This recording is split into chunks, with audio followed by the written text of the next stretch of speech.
الحمد لله الجوي سلطان الواضح البرهان المبسوط بالوجود كرامه وإحسانه.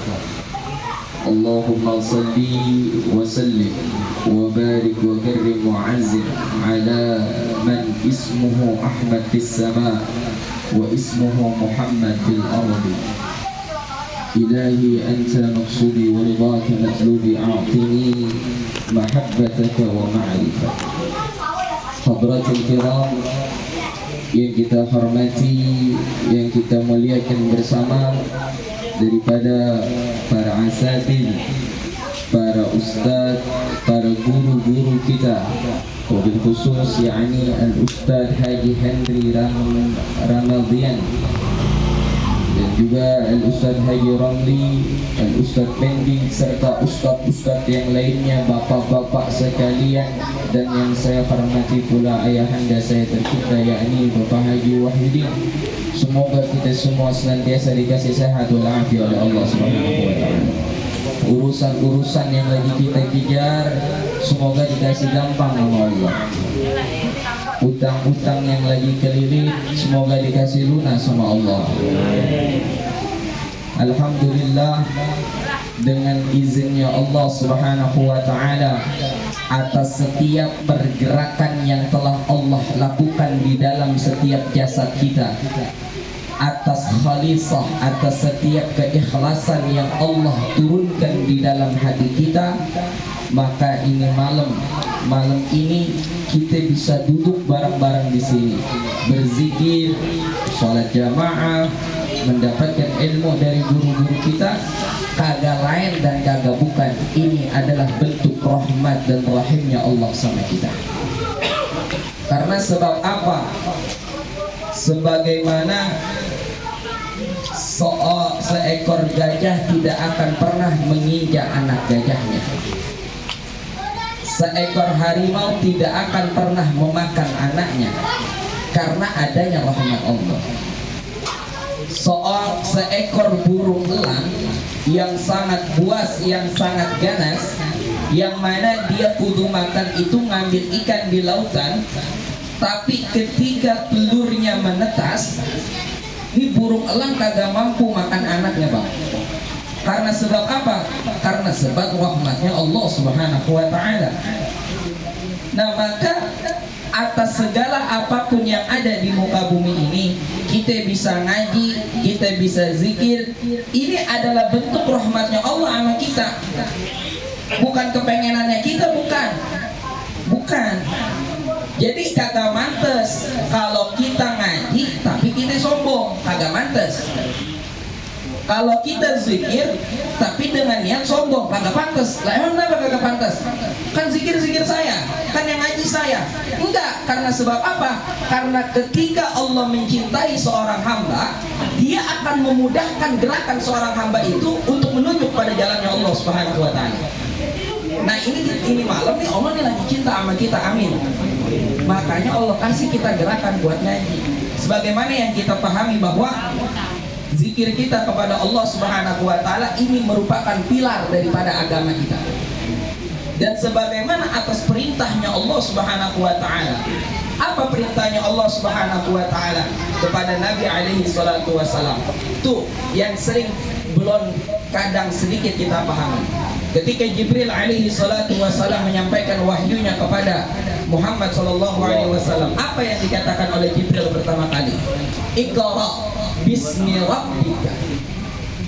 Bacalah atas nama Tuhanmu. Ini apa nih maksudnya nih? Bacalah atas nama Tuhanmu. Apa yang kudu dibaca? Dan Tuhanmu yang apa ini yang kudu kita sebut?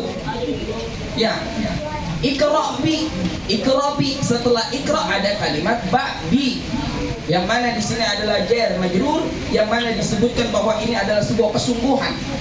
Bahwa kita disebut nih untuk membaca sebuah kesungguhan.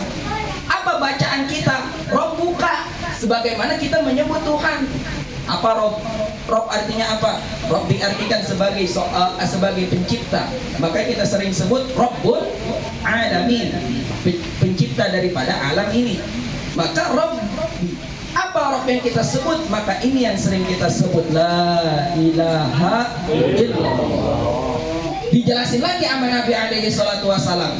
Nabi bersabda ditulis di dalam kitab Tanbihul Gol karangan Syekh Nawawi Al-Bantani, apa di dalam situ? Man qala la ilaha illallah khalisan mukhlisan dakhalal jannah.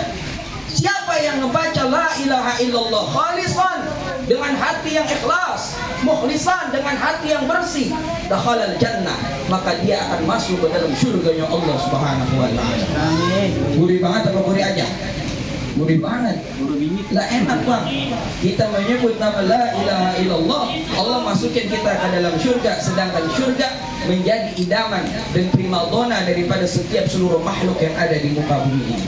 Maka dengan hadirnya kita pada malam hari ini, dengan zikir yang kita ucapkan, ini adalah sebagai rasa atau sebagai bentuk untuk memperbaiki hubungan kita, antara hubungan kita kepada Allah Azza wa Jalla dan hubungan kita kepada manusia-manusia yang lainnya.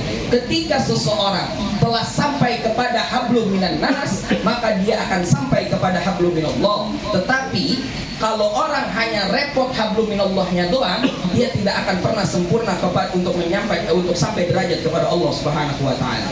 Dulu di zamannya Al-Imam Ghazali, ada salah satu kampung. Ini kampung itu orang-orangnya pada rajin sholat, orang-orangnya rajin zikir, orang-orangnya rajin maulidan, orang-orangnya rajin muji Nabi, orang-orangnya rajin ibadah, orang-orangnya rajin sedekah. Tapi dilalah di suatu waktu kampung ini Allah timpa musibah. Akhirnya murid Imam Ghazali nanya sama Imam Ghazali, wahai guru, wahai ustaz, wahai Imam Ghazali, itu kampung seberang, itu orang-orangnya pada rajin zikir. Itu kampung seberang, itu orang-orangnya pada rajin sholat. Tapi emang apa Allah nurunin musibah di dalam kampung tersebut? Kenapa Allah menghancurkan kampung tersebut? Apa kata Imam Ghazali pada saat itu? Wahai murid-muridku, ketahuilah memang di kampung seberang itu banyak orang-orang yang zikir, banyak orang-orang yang sholat, banyak orang-orang yang sedekah, banyak orang-orang yang nuntut ilmu. Tetapi sedekahnya mereka, nuntut ilmunya mereka, sholatnya mereka, zikirnya mereka, itu mereka peruntukkan hanya untuk diri mereka sendiri tanpa mengajak orang lain untuk berzikir kepada Allah SWT. Maka pada saat itu artinya apa? Ketika ibadah kita, mohon maaf nih bahasa kasarnya nih ya, bahasa kasarnya begini. Ketika kita ibadah dan egois cuman diri kita doang yang mau akrab sama Allah, itu salah. Zikir kita mau khusyuk apa, tapi adalah sebuah keegoisan diri kita untuk semakin dekat doang kepada Allah yang sendirian, itu salah. Maka yang benar gimana? Ketika kita punya tetangga kita kagak ngaji, ajak dia ngaji. Ketika kita punya tetangga kita dia mau belum pernah zikir, aja kenalin nama yang namanya zikir. Lah iya, betul begitu. Jadi hablum minan nas, hubungan kita sesama manusia itu mah penting bang. Kudu. Makanya lihat Pancasila, apa yang pertama Pancasila? Ketuhanan yang Maha Esa. Yang kedua apa? Kemanusiaan yang adil dan beradab. Artinya apa? Bahwa kemanusiaan berada persis di bawah jalur ketuhanan, dan tidak akan pernah manusia sampai kepada Tuhan sebelum manusia mampu menyempurnakan hubungan manusia dengan manusia yang lainnya. Maka saya selalu berbicara kepada anak-anak santri, jadilah kalian para pecinta bukan pembenci. Sebab apa? Sebab Tuhan kita menciptakan kita dengan cinta, bukan dengan caci maki.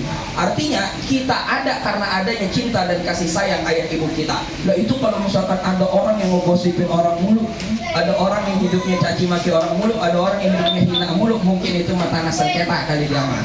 Lahirnya di atas tanah sengketa. Ya. Tapi karena kita diciptakan Allah lewat cinta, maka jadilah kita pecinta. Karena kita didasari dengan cinta, kita berasal dari cinta, dan kita akan berakhir dengan cintanya Allah kepada kita. Hadza minni, wassalamualaikum warahmatullahi wabarakatuh.